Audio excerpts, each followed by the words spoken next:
Hi, I'm David Katzmeyer from CNET. This is the Sony KDL46EX720 series. I'm with the 46-inch member of the series, but the sizes range from 32 all the way up to 60 inches in this series. It's Sony's least expensive line of 3D TVs for 2011. Sony used an LED backlight on this model, so when you turn it to the side, you can see it's a really thin TV, a little under 2 inches thick. Of course, when you look at this TV from the front, it looks like a lot of other TVs on the market. It's glossy black. There's a relatively thin border around the edge of the screen, and along the bottom it's a little bit thicker with a slightly different look. Overall, it's one of the more understated TVs we've seen, and it sits pretty low atop this swivel stand, so that's a nice touch if you want a compact television. EX720 boasts Sony's full suite of internet connectivity. It doesn't have built-in Wi-Fi, however. That's restricted to the higher-end models, so if you want Wi-Fi, you've got to buy a separate $90 dongle.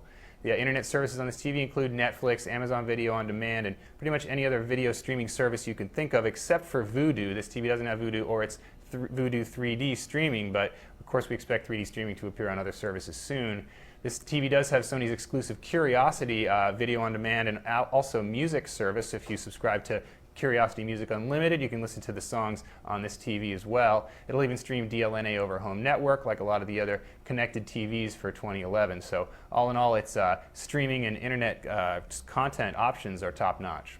One other unique feature is the Grace Note service. You can actually press a button on the remote here and it'll identify the song that's playing on the TV show or even on a streaming service like Netflix. If you hear a commercial, you don't really know what the song is, you can hit this button and hopefully it'll find it out for you. It's a little bit like Shazam for your TV, and we found it works pretty well.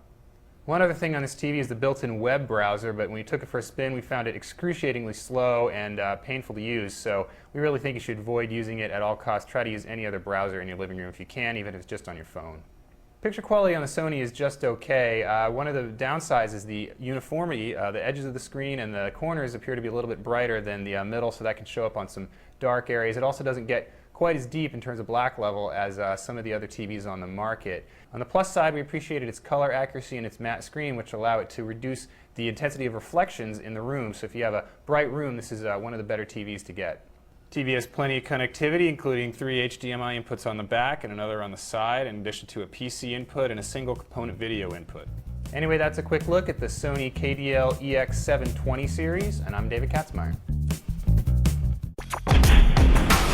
Hey guys, Brian Tong here, and if you're looking to see the top dogs in tech face off, then you need to watch CNET's Prize Fight. We'll throw touchscreen phones in the ring, reignite the console wars, battle web browsers, and more. So you can find it all at cnet.com/prizefight, and I'll see you there. Whoop-ah!